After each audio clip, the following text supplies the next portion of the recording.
오늘 우리에게 주시는 하나님의 말씀 받습니다. 시편 91편 1절에서 8절까지 말씀 교독합니다.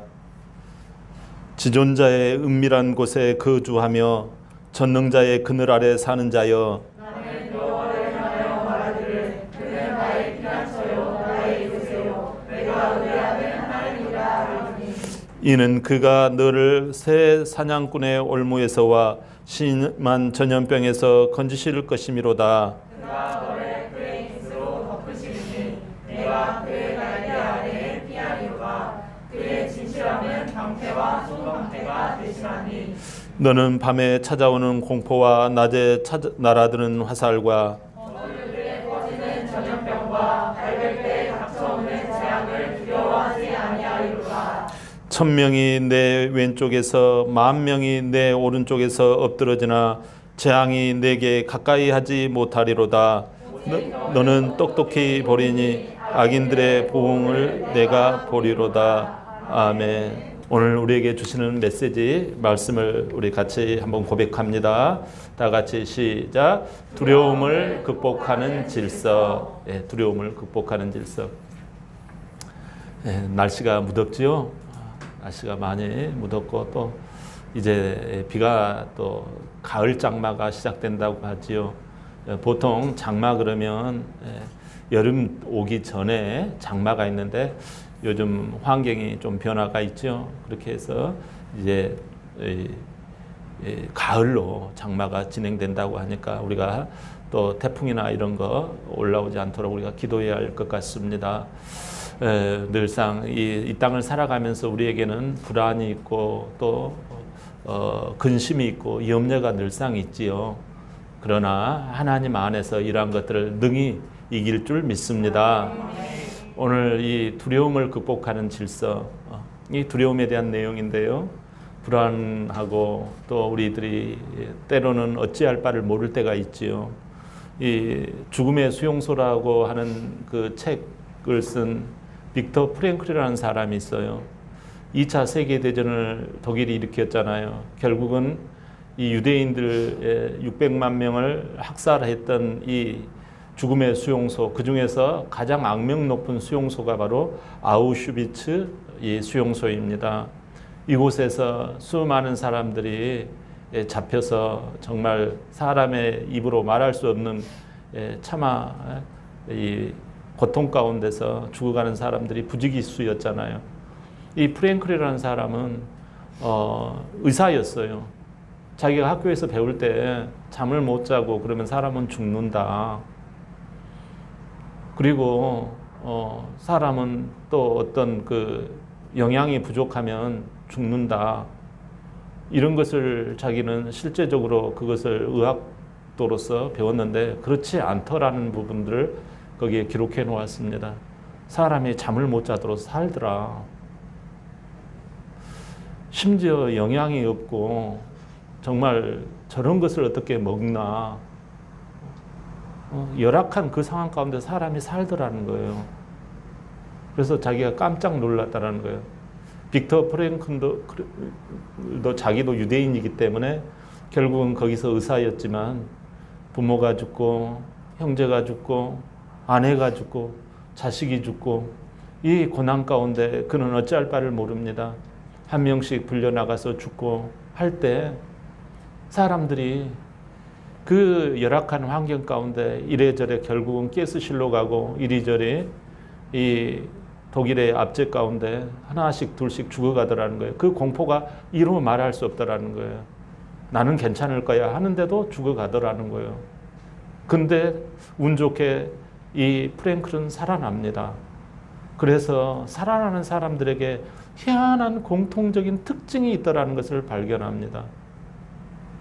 그래서 죽음의 수용소라는 그 글을 통해서 알려지게 되었죠. 오늘 본문에서 시인은 하나님을 나의 집, 나의 거처로 삼을 때 평안과 안전함을 얻을 수 있다고 노래합니다. 그 하나님을 노래하는 찬양시가 바로 이 시편 91편이에요.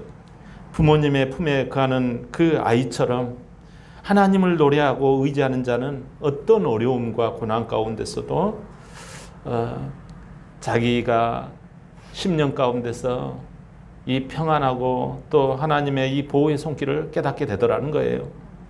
안식과 평화로 새근새근 잠자는 그 아이처럼 고난이 불어닥쳐도 어려움이 불어닥쳐도 그는 조용하게 안정감을 유지하며 살아가는 그러한 모습을 하나님 안에서 노래하고 있습니다. 이런 평안함, 이런 악조건을 극복하고 회복을 얻게 되는 것이 바로 하나님이라는 사실이죠. 이 세상이 줄 수 없는 것, 이것은 하나님 안에 거하는 이 평안함과 안식이에요. 이것을 내가 어떻게 누리고 어떻게 내 것으로 삼느냐 하는 것은 귀한 관건이 됩니다. 1절 한번 같이 한번 볼까요? 1절 시작. 지존자의 은밀한 곳에 거주하며 전능자의 그늘 아래 사는 자여. 아멘. 지존자란 말이 나오죠. 지존자란 말은 이게 무슨 지극하다, 이 지극할 지, 존귀할 존, 높고 존귀하다 존, 사람 자, 지극히 높고 존귀한 자가 누구겠어요? 그렇죠? 하나님이죠. 우리 믿는 사람은요, 이 지존자 금방 알아차리잖아요. 세상 사람들은 지존자 그러면 저기 수십여 년 전인가요? 지존파, 그런 사람을 생각할 수도 있을 거예요. 그러나 지존자는 지존파가 아니라 바로 하나님이라는 사실이죠. 우리 이렇게 지극히 높고 존귀하신 분, 이분이 하나님이잖아요. 그 하나님의 은밀한 곳에 머물러 있을 때 거주하며 그 아래에 사는 사람, 이게 하나님이 나의 피난처가 되고 나의 요새가 된다, 이 고백을 하잖아요. 다시 말하면 하나님 안에 깊이 머물러 있는 사람, 하나님 속에 깊이 파고 들어가 있는 사람, 이런 사람, 하나님 편에서 보면 하나님이 깊이 보호하고 있는 사람, 하나님이 속으로 누구도 손 못 대도록 챙기고 있는 사람, 이런 사람, 이런 사람은 고백을 해요. 하나님은 나의 요새입니다. 하나님은 나의 피난처입니다. 하나님은 나의 의지처입니다. 이 고백을 분명히 하더라는 거예요. 우리가 봤을 때는 뭐 기도하려고 저러나 그러지만 아니에요. 그 사람의 입술을 보면 알아요. 우리가 그러잖아요. 우리들이 무엇을 한다고 하지만요, 진짜 남는 것은 그 사람 입술 가운데서 진정성 있는 고백이 어떤 거냐라는 거예요. 하나님에 대해서. 그런데 이렇게 반복적으로 하나님만이 나의 피난처다, 하나님만이 나의 요새다, 이게요 철통 같잖아요. 할렐루야. 그렇다면 지존자 하나님의 하나님의 은밀한 곳이 어디입니까? 바로 하나님의 영이 계신 곳이 은밀한 곳이에요.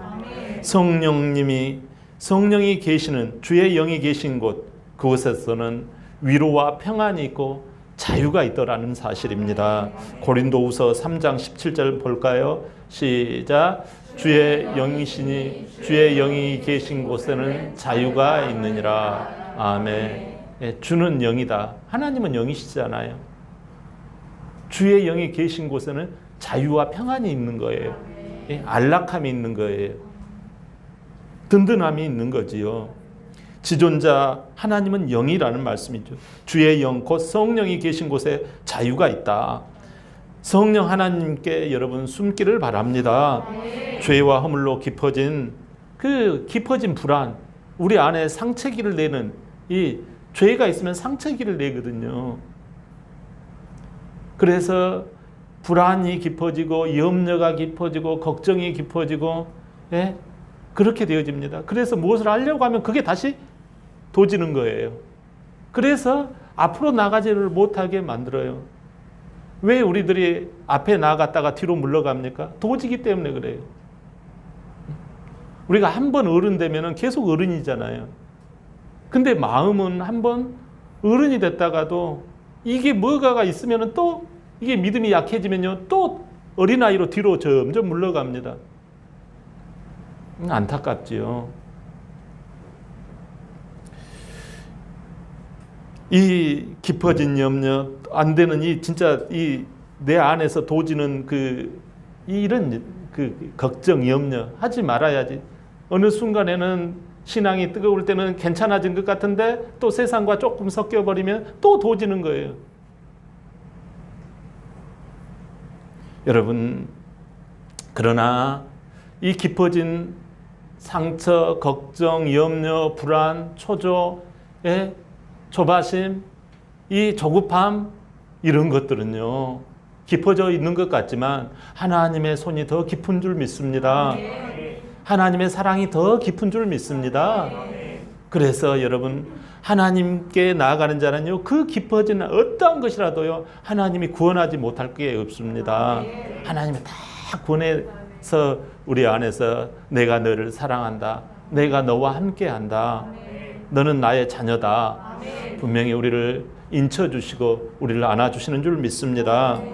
고린도전서 2장 10절입니다. 우리 다 같이 시작. 오직 하나님이 성령으로 이것을 우리에게 보이셨으니 성령은 모든 것 곧 하나님의 깊은 것까지도 통달하시느니라. 아멘. 성령은요 깊은 것까지도요 다 알고 다 구원하신다라는 거예요.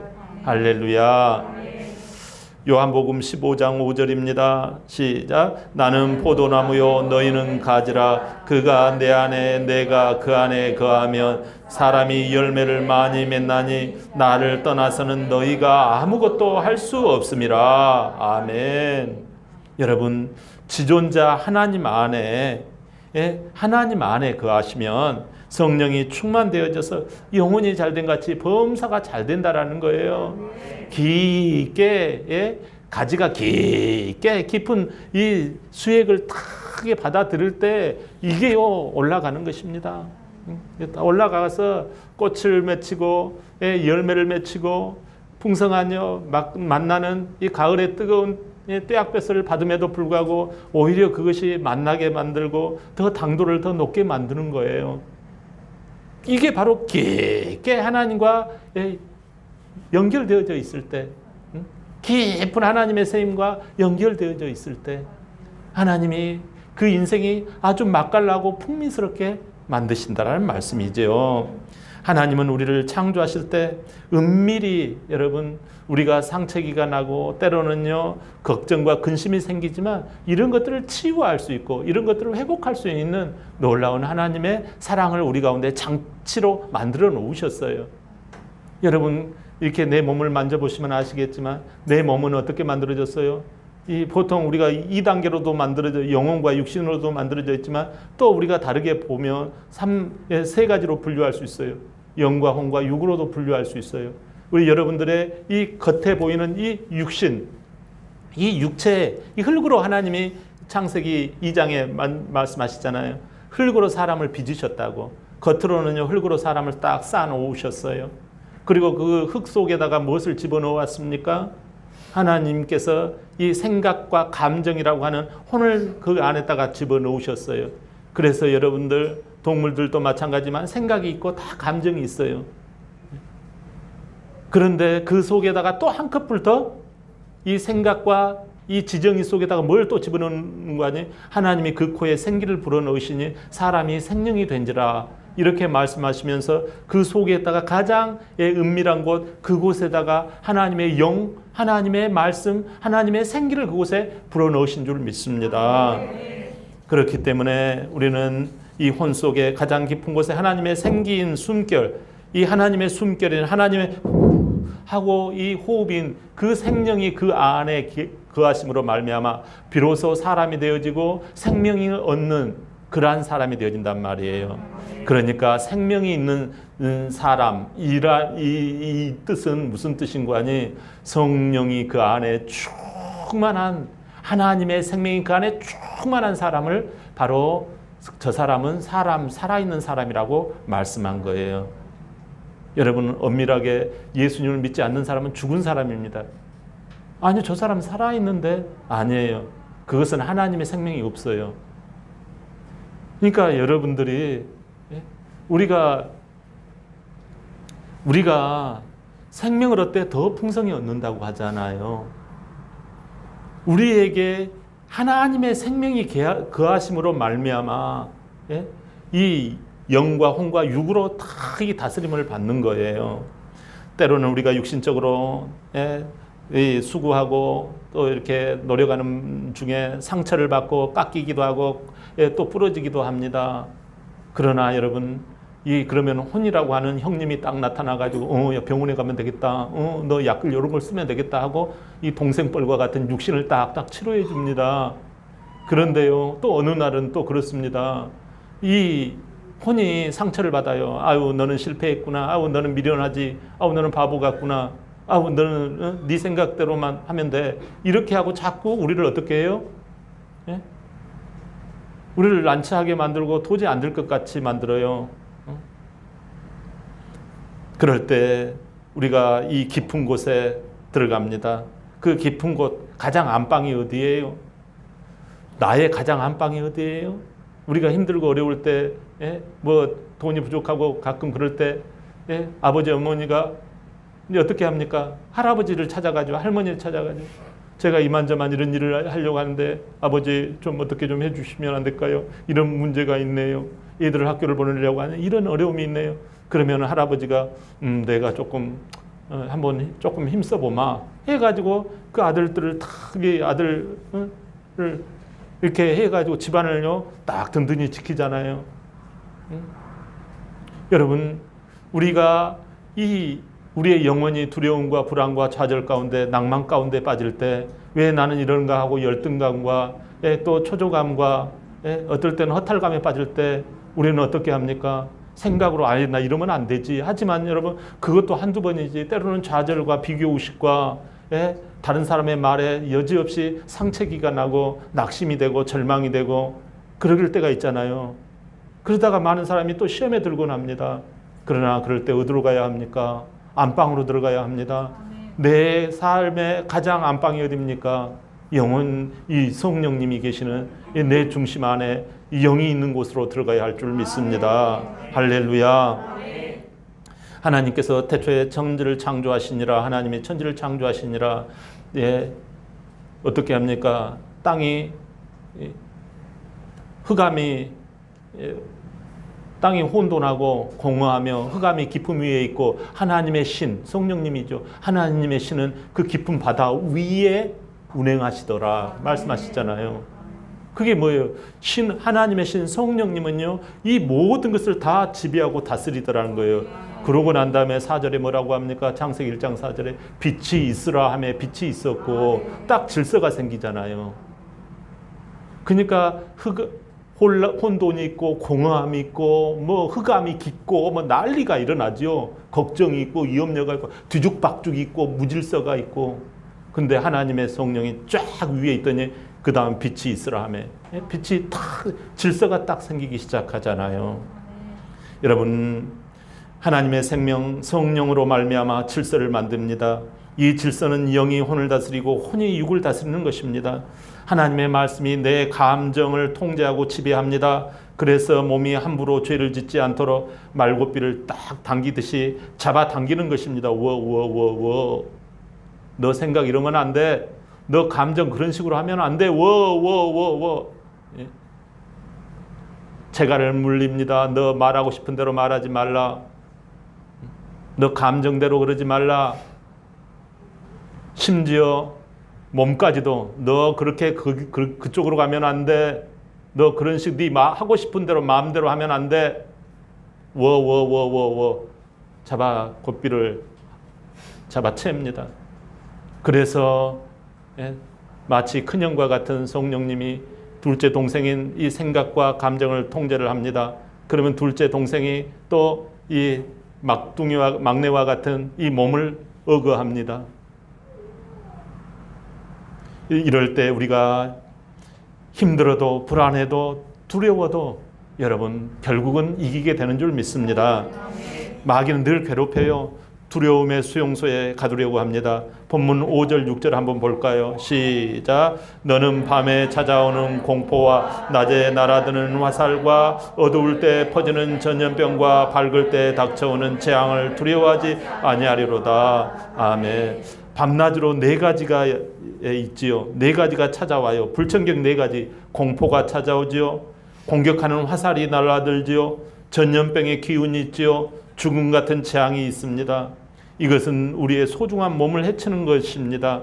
심지어 내 생각과 내 감정에 상처를 줍니다. 코로나 전염병으로 여러분은 얼마나 힘이 드십니까?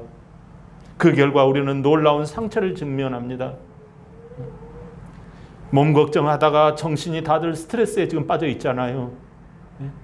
우리가 몸을 보호하려다가 지금 어떻게 해요? 막내 동생을 보호하려다가 둘째 형이 지금 나가 떨어져 있는 거예요. 정신과 혼이 우울해 있는 거예요. 지금 코로나 안 걸리려다가 생각과 지금 감정이 지금 폭발할 지경인 거예요. 지금 여러분, 그러면 막내 동생인 이 몸 코로나 안 걸리는 거 우리가 그러잖아요. 일반 독감보다도 사망률이 적다고 그러잖아요. 교회가 코로나의 진원지가 아니라고 거기서 발표를 했잖아요. 근데 우리는 어떻습니까? 교회 가면 코로나 걸릴 것처럼 이야기를 하잖아요. 우리 교회 5중 방역을 하잖아요. 여러분, 자, 몸을 중심으로 몸을 이렇게 대우하고 좀 더 자라, 좀 더 편하게 있어라. 그랬더니 생각이 우울하고 생각이 걱정이 많아지고 안 좋더라는 거예요. 그러면 우리가 하나님을 믿어보자. 하나님 이때 나타나 주세요. 짠. 그러면 하나님이 나타나실까요? 아닙니다. 여러분이 몸을 그렇게 금이야 오기야 대우하기 시작하면 하나님은 우선순위에서 밀려버립니다.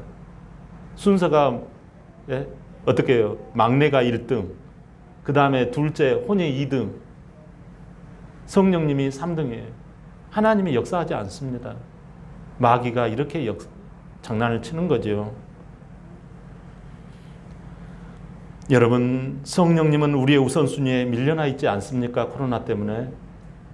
하나님이 주시는 평안과 은혜를 깨뜨리는 게 누굽니까? 겉으로 보면 같은 민족, 같은 직장인, 같은 가족인데 하나님이 주존자라는 것을 알지만 잘 되지 않지요.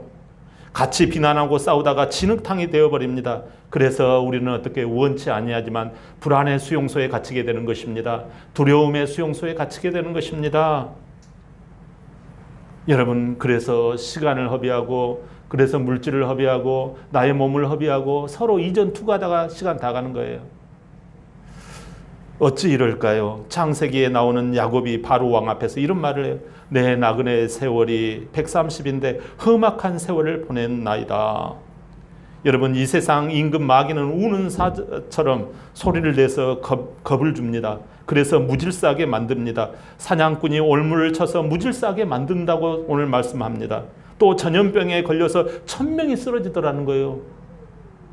전염병이 걸려서 어떤 데는요 10,000명이 쓰러지더라는 거예요.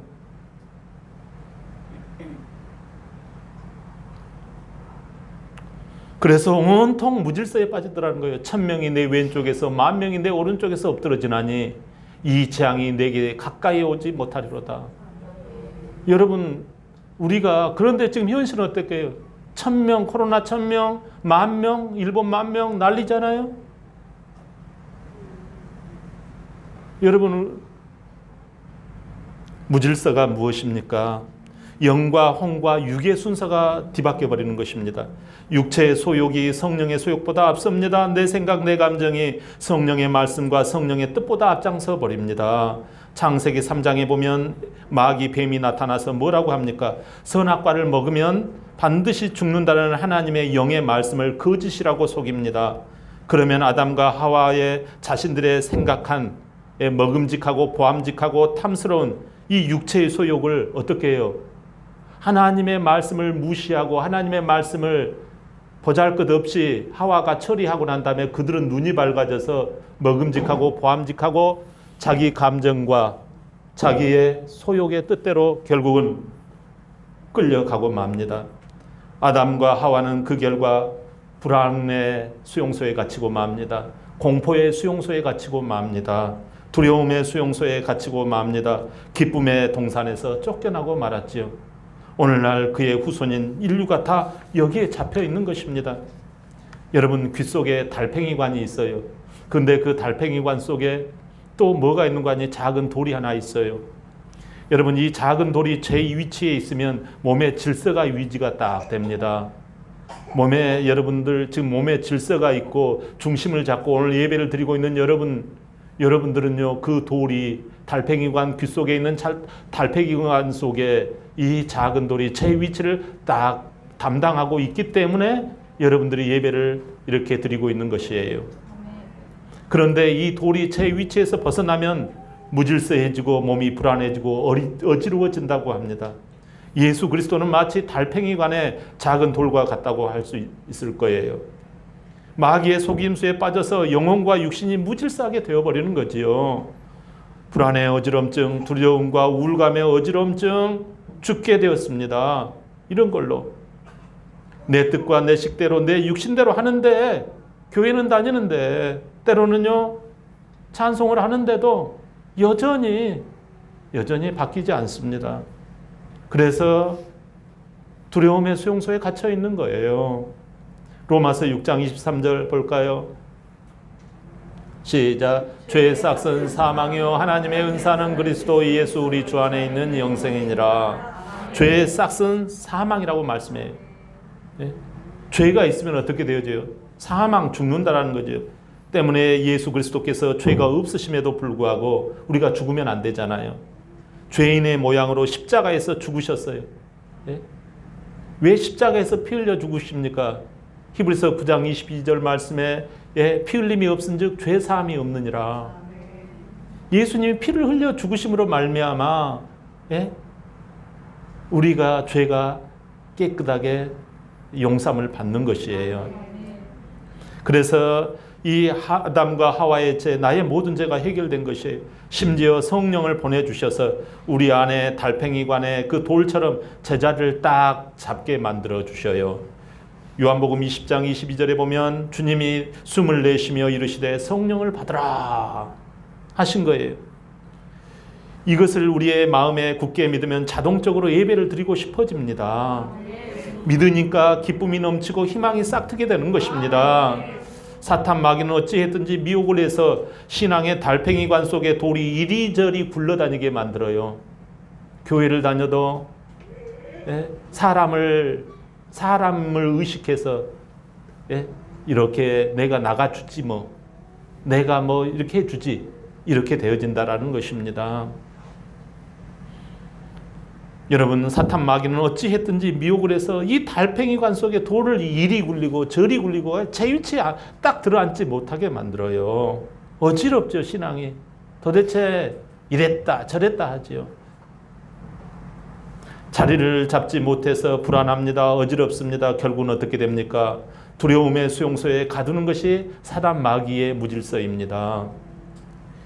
이 예수님을 나의 구주로 믿기만 하면, 내 죄를 사하신 그분을 나의 주인으로 믿기만 하면 이 돌이 제 자리를 잡는 거예요. 성령이 앞장서고 말씀 앞에 내 생각과 내 감정이 지배를 받고 육신으로는 전도하고 순종의 삶으로 바뀌어지는 거예요. 여러분, 나의 삶을 점검해 보십시오. 내가 하나님의 성령으로 기도하고 계십니까? 내가 주의 말씀을 늘상 삼하여 예배 자리에 빠지지 않고 나와 계십니까? 내 몸을 하나님이 기뻐하시는 전도하고 제자 삼는 그 순종으로 나가고 계십니까? 그런 사람은 하나님 안에서 평안과 두려움이 해결되어져 가는 줄 믿습니다. 그러나 이것이 되어지지 않는 사람은 알 수 없는 불안, 끝도 밑도 끝도 알 수 없는 이 허무함, 알기는 너무나 알려고 하는데 안 되는 거예요. 뭐가 어떻게 잘못된 것일까요? 사람은 하나님의 질서를 붙잡아야 합니다. 그래야지 참 평안과 두려움을 오히려 기쁨으로 여기는 거예요. 달팽이관, 신앙의 달팽이관 속에 돌을 여러분 제 위치에 옮겨 놓으십시오. 제 위치로, 예수 그리스도를 제 위치로 제대로 믿으십시오. 그러면 성령의 지배를 받고 내 혼과 내 생각이 정말 아무리 세상이 잡고 흔들어 대도 나의 생각, 나의 감정이 하나님 앞에 바로 설 줄 믿습니다. 그럴 때 몸도 먼저 그의 나라와 의를 구하라. 제자 삼는 이 사역에 주님의 지상 명령에 내 몸을 동원할 줄 믿습니다. 모세는 애굽의 왕자로 있을 때 자기 혼과 자기 생각대로 움직였습니다. 내 동포들을 구원해야 되겠다 싶어서 도와주려다가 살인자가 되었지요. 그러다가 두려움의 수용소에 갇힙니다. 그 용감한 모세도 결국은 도망가고 맙니다. 왜요? 두려움의 수용소, 불안의 수용소에 그가 갇혀버렸기 때문입니다. 뭐가 잘못된 것일까요? 모세에게 뭐가 잘못된 것일까요? 여러분, 모세가 애굽의 왕자인데 뭐가 잘못돼서 도망자가 되었을까요? 그냥 겁이 나서 소심해서 그랬을까요? 그가 신앙이 없어서 그랬을까요? 신앙이 있기 때문에 히브리인 내 하나님의 백성을 구원하려고 한 거예요. 근데 망한 거지요. 왜 그랬어요?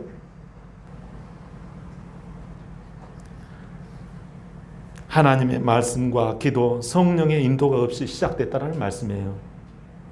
하나님의 성령의 인도를 받지 않았다는 말씀입니다. 혼이 영을 무시하기 시작했다는 것입니다. 질서를 깨뜨렸다는 말씀이에요. 모세는 질서를 무시해버렸던 거예요. 내 생각대로 하면 되겠지. 내 감동대로 하면 되겠지. 여러분, 도망간 것은 그 자신이 두려움의 수용소에 갇혔기 때문이에요. 그러나 감사하게도 하나님은 그것까지도 보신 거예요.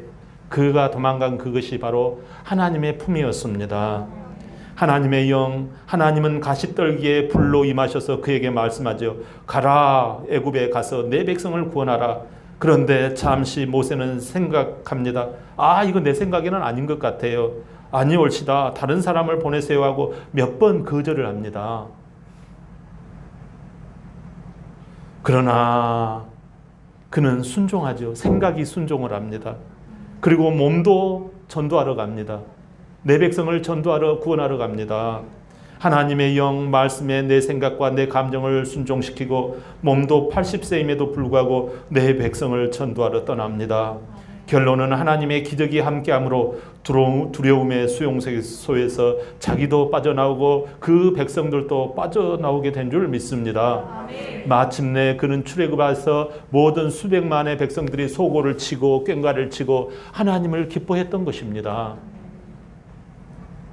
여러분, 바울도 처음에는 내 생각과 내 감정으로 충만했습니다. 율법 지식으로 충만했습니다. 잘 될 줄 알았는데 결국은 살인 동조자가 되고 말았습니다. 웬일입니까? 웬일입니까? 그는 하나님 앞에서 잘해보려고 했었어요.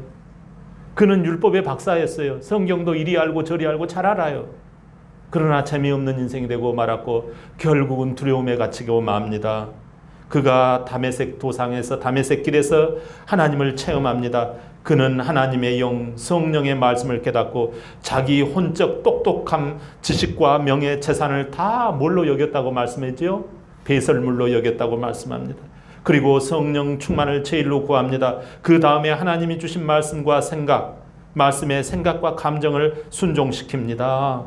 마지막으로 육체를 하나님이 기뻐하시는 전도에 맞추기 시작합니다. 그는 강의 위험과 강도의 위험, 동족의 위험, 40에 하나 감한 매를 5번이나 맞았어요. 몸이 힘들지요, 이러면. 여러분, 몸이 힘들지 않아요. 우리는 몸 때문에, 코로나 때문에 마스크 쓰고 뭐 나가니 못 나가니 이번 주는 빠지니 안 빠지니 그러잖아요. 사랑하는 여러분, 바울은 몸이 안 아플까요? 바울의 몸은 안 귀한 걸까요? 여러분, 40에 하나 감한 매를 5번 맞는 게 이게 고무 몸이라서 그럴까요? 남의 몸이니까 별로 안 중요해서 우리는 안 중요해 보일까요? 굶주리고 배고픔에 떨었다 헐었대. 그러나 바울의 고백이 있잖아요. 나의 달려갈 길과 주 예수께 받은 사명을 감당하려 하면은 나의 목숨, 나의 몸, 나의 생각까지도 조금 더 아까운 것으로 여기지 아니하노라. 어찌된 일입니까? 이 인간은 고무 인간입니까? 나무 목석과 같은 인간입니까?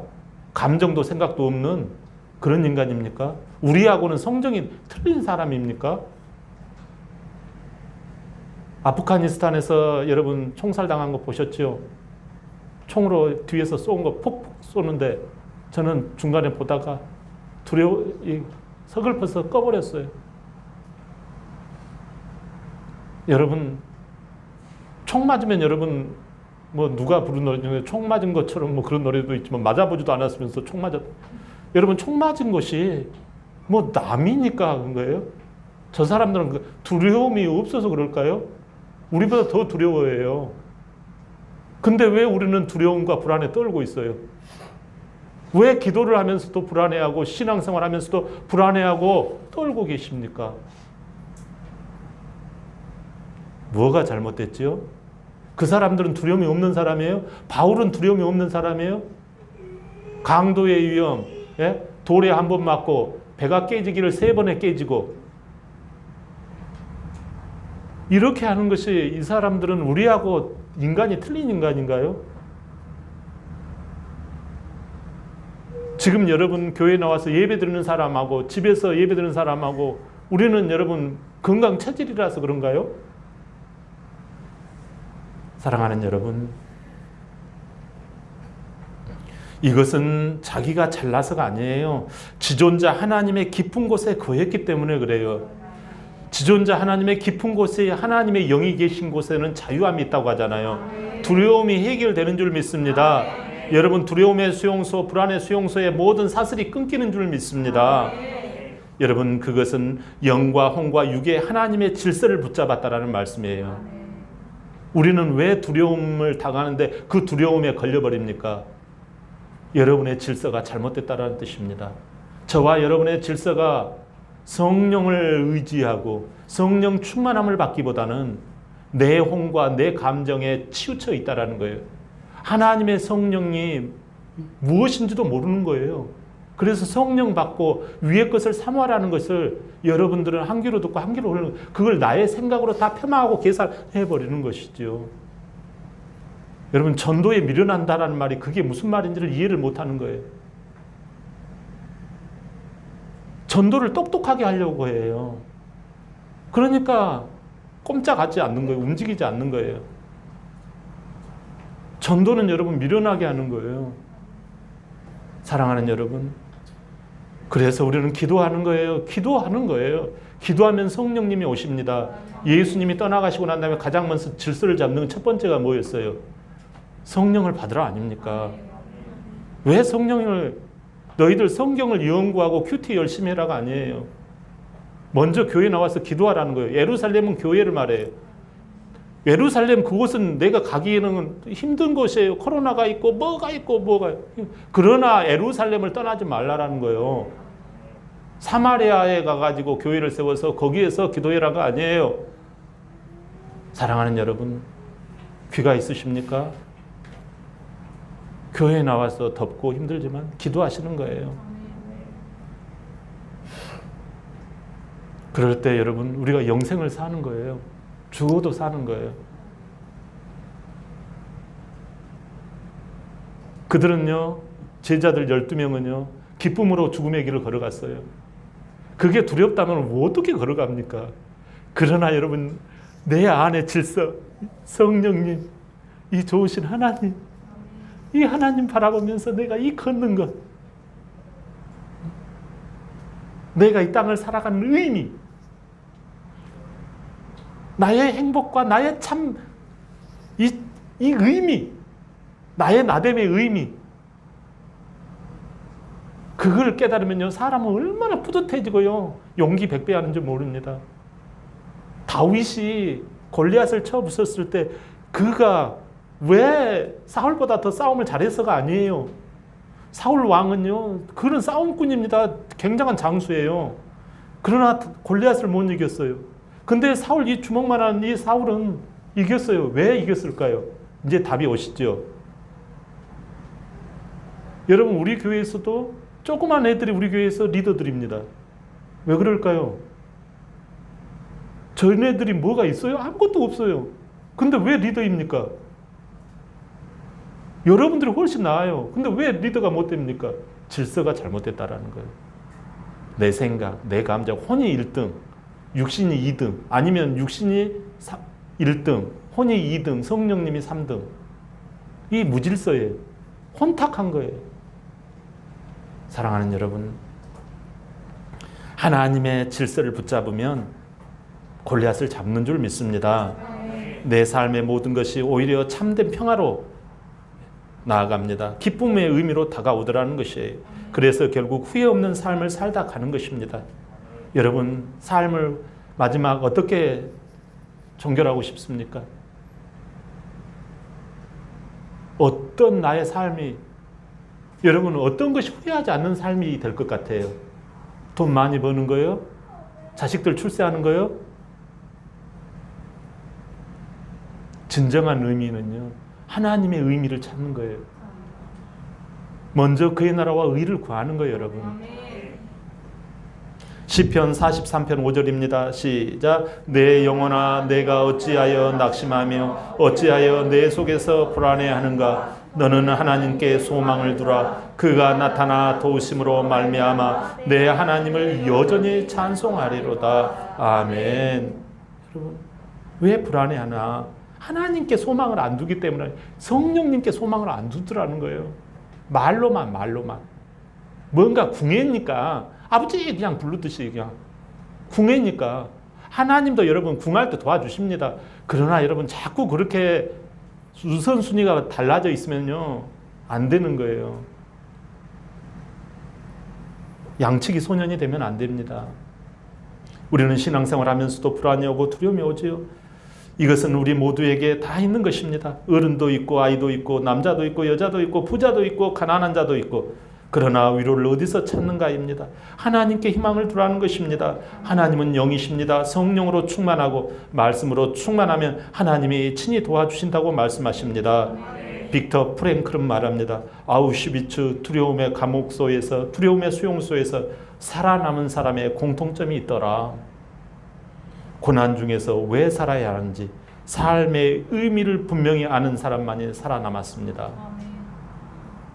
이 불안과 두려움 속에서 여러분의 삶의 의미는 무엇입니까? 어떻게 알 수 있습니까? 우리는 신앙인입니다.